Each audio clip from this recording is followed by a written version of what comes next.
اس کے لیے ہم نہ آپ کو بیعت کرتے ہیں، نہ ہی آپ سے کوئی نذرانہ طلب کرتے ہیں۔ ایک فیض ہے، ایک فیض ہے۔ انگلی کو جب تصور کرو کہ میں دل پہ اللہ لکھ رہا ہوں تو سب سے پہلے تمہارے مرشد کا حق ہے۔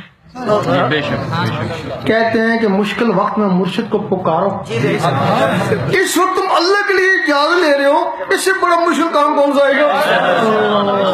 دیکھو کہ میرا مرشد میری انگلی کو پکڑ کے میرے دل پہ اللہ لکھ رہا ہے۔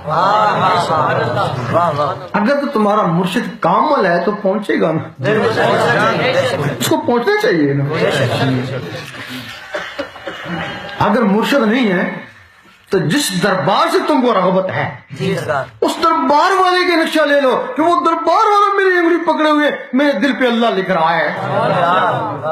اگر دربار والے سے رغبت نہیں ہے تو حضور پاک کے روزے کو لے لو کہ حضور پاک کے روزے سے مجھے فیض ہو رہا ہے۔ اگر روزے کبھی نہیں دھیان آتا ہے تو خانہ کعبہ کو ہی لے لو کہ مجھے وہاں سے براہ راست فیض آ ہے۔ اس وقت جو بھی تمہارے سامنے آ جائے وہی تمہارا مرشد ہے۔ شخصیت کو پانا مقصد نہیں ہے، مقصد اللہ کو پانا کہیں سے بھی حاصل ہو جائے۔ ہاں یہ گاڑیاں کھڑی ہوئی ہیں، کسی بھی گاڑی پہ آپ سوار ہو جائیں، یہ نقش بندیوں کی بھی گاڑی ہے، چشتیوں کی بھی ہے، قادریوں کی بھی ہے، سروردی کی بھی ہے۔ جس کا دیکھیں انجن سے اسٹارٹ ہوئے اس میں جا کے بیٹھے۔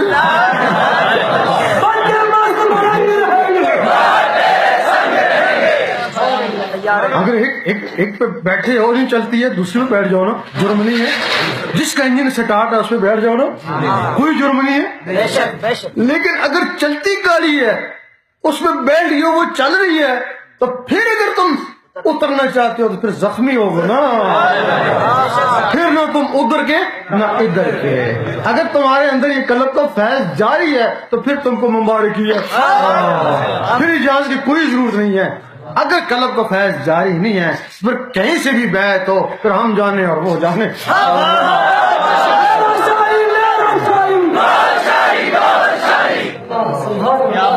پھر کہیں سے بھی بیعت ہو یا نہیں ہو ہم تمہارا اس وقت تک ساتھ دیں گے جب تک تم روشن ضمیر ہو۔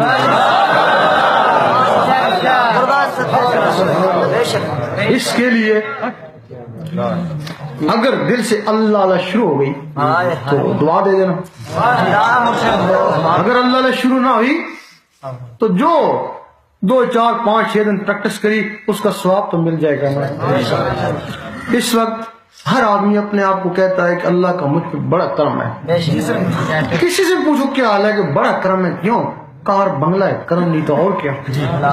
اور دوسرے سے پوچھتے ہیں کیا حال ہے کہ بڑی کرم ہے، کیوں؟ اتنا بڑا افسر ہوں، کرم نہیں تو اور کیا؟ ایک بابا جی سے پوچھا کیا حال ہے کہ بڑا کرم، کیوں؟ اتنا بڈھ ہوں، اتنی صحت ہے، کرم نہیں تو اور کیا؟ تو ہم کہتے ہیں کہ تم اس کو کرم سمجھتے ہو تو یہ چیزیں کافروں کے پاس بھی ہیں، جو کافروں کو دی وہ تم کو دی، تمہارے پہ یہ کرم ہوا۔ اگر تم نے دیکھنا کہ واقعی تمہارے پہ اللہ کا کرم ہے اس کے ذکر میں لگ جاؤ، 2 4 5 6 دن میں اندر سے اللہ نے شروع ہو گئی اس کا کرم ہو گیا۔ پس کرو نہیں ہس کرو کم، تو مجھے یاد کر میں تجھے یاد اسی کو کیا جاتا ہے جس سے دوستی ہو جائے۔ اگر کوشش کے باوجود اللہ اللہ نہیں جمتا ہے اس کا کوئی کرم نہیں۔ ہو سکتا ہے دولت دے کے اس نے تم کو اپنے آپ سے ہٹا دیا، پھر جب اللہ نے شروع ہو گئی تو پھر کار بگلا دیا تو وہ کرم ہے نا، پھر افسری دی تو پھر وہ کرم ہے نا۔ اپنے آپ کو آزمانے کا راز، اپنے مرشد کو آزمانے کا راز اللہ کو میرے پہ کتنا مہربان ہے، بس یہی قسمت کی ہے۔ گجرانوالہ میں ایک انگریز نے کہا میں مسلمان ہو جاؤں گا، شرابیں بھی چھوڑوں گا، جو کہو گے نماز بھی پڑھوں گا، تہجد بھی پڑھوں گا، روزے بھی رکھوں گا، لیکن ایک بات مجھے تمہارے علماء سمجھا نہیں سکی کہ وہ کیا؟ وہ کہتے ہیں گارنٹی ہم نہیں دیتے 200 میں جا کے بیسٹ میں جاؤ، سب کچھ کر، سب کچھ کہتے سب کچھ کرنے کے بعد گارنٹی دیتے، کہتے وہ کہتے ہیں ہمیں اپنی گارنٹی نہیں۔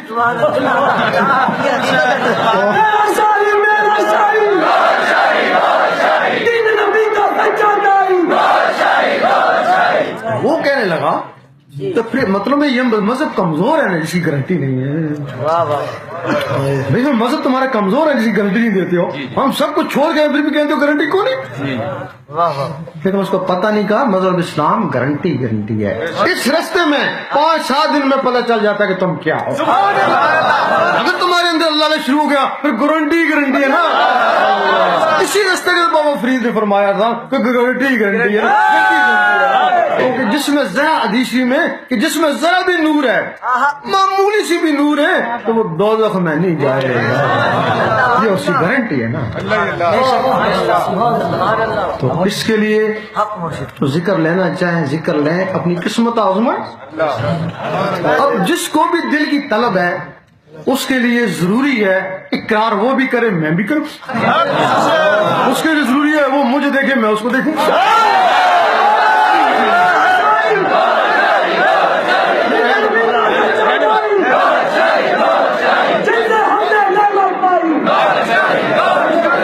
اب میں زبان سے اللہ پڑھوں گا. جن کو ذکر دل کا لینا ہے وہ میرے ساتھ اللہ پڑھے, ذکر کی اجازت ہو جائے گی. وہ اجازت ہو جائے گی بس. پڑھیں نہیں اللہ اللہ